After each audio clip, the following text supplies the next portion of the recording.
Ladies and gentlemen, many of you have asked me, so Mr. Loo, is the government is going to do another cooling measure since this one is not so effective? So I think now I understand what the government is trying to achieve and what their considerations are. I've also looked at what the analysts say. I've came to my conclusion whether there's going to be another cooling measure and how effective will that be. Let's watch on, shall we? So by now, you should have heard what the new property cooling measures are. The LTV, the loan to value ratio for HDB loans will be lowered from 80% to 75% on August the 20th. So it's already taken place. And this would bring the LTV in line with the commercial loans that is done by the financial market, which is kept now at 75%. So these clearly will have some impact, but very minute impact, and we'll talk about that later.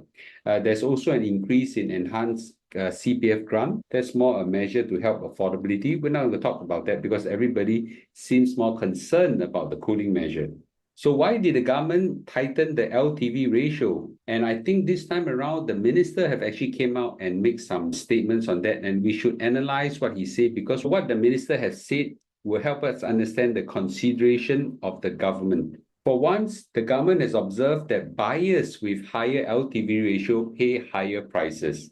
Right, the median resale buyer pays about 20 to 60,000 more. So Minister Desmond Lee actually said that the authorities observed that buyers who take loans at higher LTV disproportionately buy larger flats and pay higher prices. In short, these buyers usually, when they buy these big mega houses, they take loans at higher LTV. But it's logical, right? Because if the flats are going to be expensive, they take more loans. So logically, if the reverse would happen, the LTV is now being lowered, okay, then the buyers would have been more impacted. So this group of buyers is not insignificant. I don't know what the percentages is. I don't think there's any figures on that. The median resale buyers forked out about 20 to 60,000 more than other buyers with LTV ratios of 75% or below, depending on flat type, okay? So clearly, the government's view is that since this group of buyers is not insignificant, you whack them with a higher loan-to-value ratio, this will cool them down a little bit. Whether that is true or not, I don't know. To me, Singaporeans are very rich, 5% difference, not a lot, So I don't think it's going to make a huge difference. But that's just me, okay? I think the bigger issue is this. The higher prices grab people's attention, and this has a psychological effect on the rest of the market. And the minister actually said that there's a market psychology at work here. So a lot of the record resale prices have frequently made the headlines, and HDB with very high resale flats make a very small proportion of all transactions, okay, but they capture public attention. I don't know why they say that in the last 1.5 years, flats crossed the $1 million mark, make up only 2%. I think it's recently increased to almost 4% really. I think what is not so important is the number, but the direction that is going. I think if I'm the policymaker, I'll be very concerned that the direction is going, but never mind, I'm not a policymaker, right? Let's hear what they say. So, but these are very attention grabbing. The news cast them out, headlines cast them out, all the news agency will talk about it and things like that. And this, according to government, causes Singaporeans to be very concerned about affordability of resale price as a whole. Flat sellers who are reading such news raise expectation of how much their flats could bring, while flats buyers become anxious to secure flats before price will go higher. So because the prices are going higher, you get scared, you go and chong and drive the prices up, okay? So this one causes what we call a bubble, right? A bubble. So right now, they are moving to dampen demand and encourage prudent borrowing, even as we continue to inject supply at a steady pace to meet demand. So this is basically the government statements. And I'm glad that they know and they are cognizant that this is a problem that they have to address. What I've hoped was that they do something more drastic, which they didn't, okay? And they did something like a small pinprick to the problem, right? So not something I've hoped it to happen, but let's watch on. So the government made what we call a measured move, and basically try to launch a policy that micro-target a problem, right? So they want to encourage prudence in the higher-end market, which will then have a knock-on effect on stabilizing the broader resale market. So let's read what he says, okay? the lowered LTV will encourage more prudent borrowing, dampen demand at higher end of market, which will in turn have a knock-on effect of stabilizing the rest of market. But let's watch and monitor the impact of this measure on overall resale market. Now, this is the government aim by doing a micro targeting, surgically try to just deal with a small part of the problem. They hope to dampen demand. Well, let's see what the analysts say later, okay? So most of the market watchers, analysts, property experts, they are very skeptical about policy effectiveness. Almost all of them are skeptical about it. Let's see some of the, so this is not Mr. Loo say, this is not Dragon Tan say, this is what this market watchers say. Let's see. So Orange Tea Group chief researcher, okay, and strategist, Christine Sun actually say this, okay? First of all, the $1 million home buyers may not qualify for HDB loan in the first place. Logically, right? If you can come up with money to buy this kind of HDB flats, okay, there's worth big mega amount of million over dollars, you are probably crossed the mark, because to qualify for HDB loan, the household must have an average gross income less than $14,000. Now, I don't know about you, but for Singaporeans to cross $14,000 is not that difficult. Husband and wife both working, both at a mid-range of their career, each cross $7,000, very common nowadays. So in short, they would already have been considering a bank loan which have a 75% LTV. So you reduce the LTV, loan has no difference to quite a lot of them. So this is what Orange Tea chief researcher and strategist Christine Sun says. So I totally agree with this market watcher. The other thing that was highlighted by Dragon Tan is this.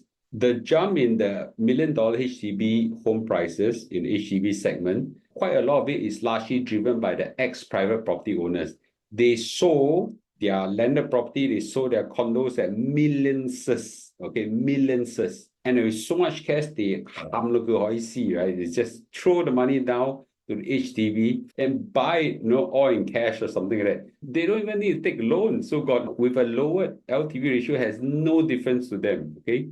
So another market watcher, Lim, I can't remember what is he from, jump in $1 million transaction this year coincided with the first wave of the former private home owners who have completed a mandatory 15-month wait-out period before purchasing an HDB flat.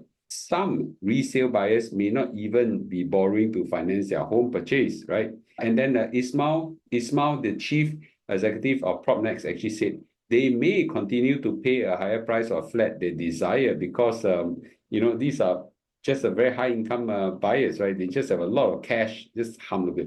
So most of the market watchers really think that this is I would use the word Mickey Mouse attempt to cool the property. So another market watcher, Lee Zitek, senior director of data analytics at Hudson, says that the resale demand may slow down temporarily in the near term. People have to look at the policy and say, let's wait for a while. But you know what? Over time, demand will return and prices continue to rise.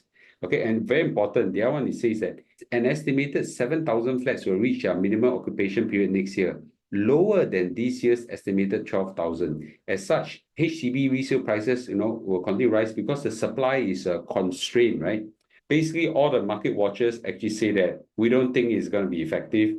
We think the market price is going to go up and up and up. So this is their view. I concur with them. To answer the question whether the government will do another property cooling measure and how drastic will it be, I'm going to give you my personal thoughts after reading through all these signals. First, analyzing what the government has done, reading what the government is saying, and last is looking at all the market watchers. I've concluded some personal thoughts. It is very clear to me that the government is trying to balance the need to moderate price growth of these attention-grabbing $1 million HDB flats. But they don't want to crash HDB resale prices. And it's very clear to me, right? They want to do something, but they don't want to bring over market down, right?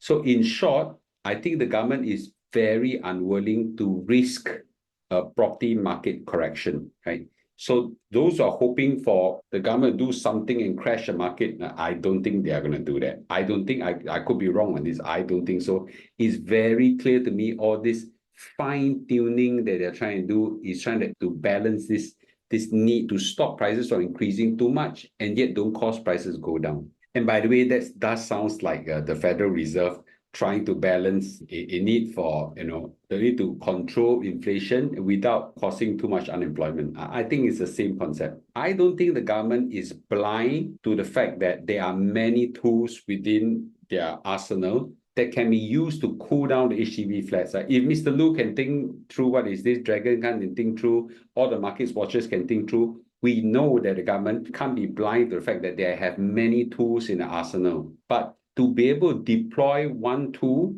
effectively to moderate prices without causing property market to crash, that is tricky. That is tricky, right? I mean, it's easy for me to say, right? Those drastic action, right? Some people suggested 10-year MOP.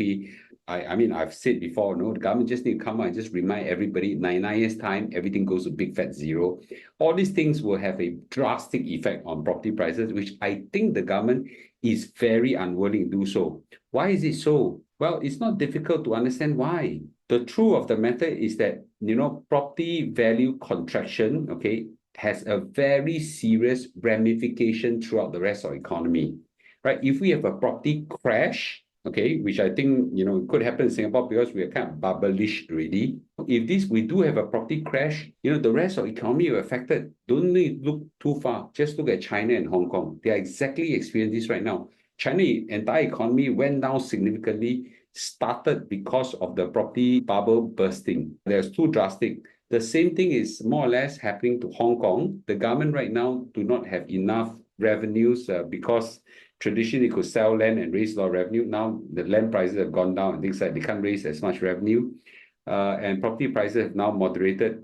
It's quite serious. The Japan property burst in the 1980s caused them to have 3 decades of recession. So it's very clear to me that the government wants to be very, very careful when dealing with this thing. So it's very easy to answer the question, will there be more drastic cooling measures that will come out? Nah, I don't think so. I don't think so. I could be wrong. I can see right now where the government thinking is, okay? They just want to be very, very careful. This is a very prudent, conservative government when it comes to this problem.